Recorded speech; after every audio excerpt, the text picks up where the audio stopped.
नमक कम है।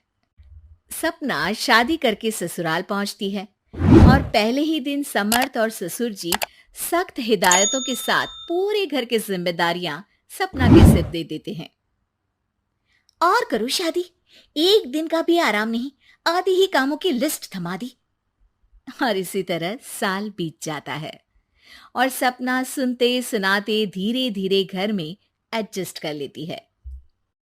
एक दोपहर सपना सास के कमरे में उन्हें खाना देकर रसोई में वापस ही आती है कि तभी सास की आवाज आती है। सपना, ओ सपना, कहाँ है? जरा नमक तो लाना। सपना नमक लेकर सास के कमरे में पहुंचती है। अरे तुम्हें पहले भी बोला है कि एक डिब्बे में थोड़ा नमक डालकर मेरे खाने के साथ ही दे दिया करो। देखो, इस तरह बार बार तुम्हें आवाज लगाना भी तो अच्छा नहीं लगता ना। वैसे भी आज तक ऐसा दिन तो आया नहीं जब आपको नमक कम ना लगा हो। फिक्र नॉट, मुझे तो आदत हो गई है। हाँ भाई, अब दवाइयाँ लेनी है तो खाना जैसा भी है खाना तो पड़ेगा ना। मैं आपके हाई ब्लड प्रेशर से बेखबर नहीं हूं और इसीलिए ये चिकनी चुपड़ी बातें उसे सुनाना जो इसमें फंस जाए। अरे सही है, खाना अच्छा बनाओ या ना बनाओ, सास को उल्टा जवाब जरूर दे दो। सास की टेढ़ी बातें सुनकर सपना आगे बिना कुछ बोले वहां से चली जाती है। दिन बीतते हैं और सास बहू का रूटीन वैसा ही रहता है, जिसमें अब सास अड़ोस पड़ोस और अपनी सहेलियों के सामने भी खाने का जिक्र करने लगती है। बस क्या बताऊं बिमला, बहू अच्छी है पर खाने में नमक सही डालना आज तक नहीं सीखी। अरे क्या बात कर रही हो? फिर तो तुम्हारा 2 वक्त की रोटी खाना भी मुश्किल हो जाता होगा। तभी सास सपना को वहां आते हुए देख लेती है। हाँ हाँ, लेकिन कभी समझाओ तो झट समझ भी तो जाती है। अब देखो, जैसे अभी सपना बेटी को मैं बताऊंगी कि कल उसके ससुर जी और मेरी शादी की सालगिरह है, हमारे लिए ये बहुत ही स्पेशल दिन है, तो मेरी बेटी अपने आप हमारा मनपसंद चटपटा खाना बना देगी। ऐसे किसी बात को अनसुनी भी नहीं करती। हाँ बिमला, तुम भी खाने पर आ जाना। सास का उनकी सहेली के सामने ऐसा बोलने पर सपना इनकार नहीं कर पाती। अगले दिन बिमला ठीक डिनर के समय वहां पहुंच जाती है जहां सपना ने आज सारा चटपटा खाना बनाया होता है। अरे वाह सपना, क्या बढ़िया खाना बनाया है। हाँ हाँ बहू, खाना तो बहुत ही स्वादिष्ट है। जब बाकी सब खाने की तारीफ कर रहे होते हैं, वहीं सास और बिमला बिना कुछ बोले सुने स्वाद में खोई हुई बस खाना ही खाती रहती हैं, जिसके कुछ देर बाद सास का ब्लड प्रेशर सुपर हाई हो जाता है। अरे हाय, मर गई, मेरा तो सिर घूम रहा है।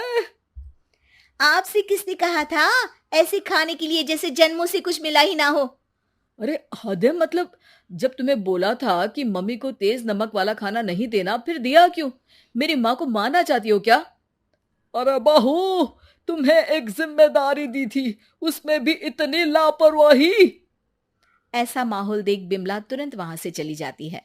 साथ ही समर्थ और ससुर जी सास को लेकर कमरे में चले जाते हैं। ये सही है, सहेली के सामने बोली हुई बात भी मनवा ली और तबीयत खराब करके मुझे डांट पड़वाकर ऐसे चुप हो गई जैसे मुंह में जुबान ही ना हो। इसके बाद सास की तबीयत तो ठीक हो जाती है, लेकिन अब सपना पहले से भी ज्यादा सतर्क रहने लगती है, जिसमें खाना पहले की ही तरह नमक की कमी के साथ बनता रहता है, जिससे सास भी सच पता होने पर सपना को ताने दिए बिना रह नहीं पाती। अरे बहू, वैसे तो खाना सही बना है, लेकिन सब्जी में नमक कम होने की वजह से रोटी खाने में स्वाद ही नहीं आ रहा। अगली बार जरा ध्यान रखना। आपके नमक का ध्यान रखते रखते ऐसा लगता है किसी दिन मुझ में ही नमक की कमी ना हो जाए। तो फिर सही नमक डाल दिया करना। हाँ हाँ, जिससे आप दोबारा हाई ब्लड प्रेशर करके उस दिन की तरह सबसे मुझे डांट पड़वा सको।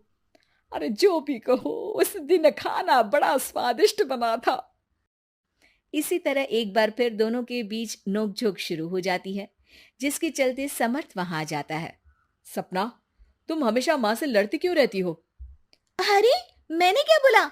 मम्मी जी अपने आप ही कुछ ना कुछ बोलती रहती हैं। अरे वो बोलती है तो तुम चुप क्यों नहीं रहती? अब समर्थ सपना पर गुस्सा करने लगता है, जिसे देख सास बीच में बोलती है। ये घर में हम दोनों के बीच की बात है, तू इसमें पढ़कर बहू पर गुस्सा क्यों कर रहा है? इस पर समर्थ वहां से चला जाता है। क्या बात है, आज तो आपने मेरी तरफदारी कर ली, वो कैसे? अरे फीका खाना खिलाती है, इसका मतलब ये नहीं कि बहू से दुश्मन बन गई है, और उसके लिए भी सिर्फ मैं ही बोल सकती हूँ और कोई नहीं। ओहो, आज तो सास बहू में बहुत प्यार जग रहा है। अरे तो फिर आपके पेट में दर्द क्यों हो रहा है? तुम कुछ ज्यादा ही उल्टे जवाब नहीं दे रही, कभी समर्थ कभी मैं। अरे तो फिर सुन क्यों रहे हो, यहां खड़े रहकर जाओ ना। ससुर जी वहां से चले जाते हैं, जिस पर सास का अपने लिए ऐसा व्यवहार देख सपना उनसे कहती है, वैसे तो आप इरिटेटिंग हो, अपनी गलती मानती नहीं, इमोशनल ब्लैकमेल भी बहुत अच्छे से कर लेती हो, पर जैसी भी हो, मेरी सासू माँ हो, मैं कभी आपकी सेहत के साथ कोई खिलवाड़ नहीं कर सकती, इसीलिए कुछ भी बोलो कुछ भी करो, आपको नमक तो हमेशा मांगना ही पड़ेगा। सपना की बात सुनकर सास मुस्कुराते हुए चुप होकर वहां से अपने कमरे में चली जाती है। अरे जो भी हो, बहू मुझे लाखों में एक मिली है। सास ऐसा बोलती ही है कि तभी बाकी सब भी कमरे में आ जाते हैं। अरे हमें तो पहले से ही पता है।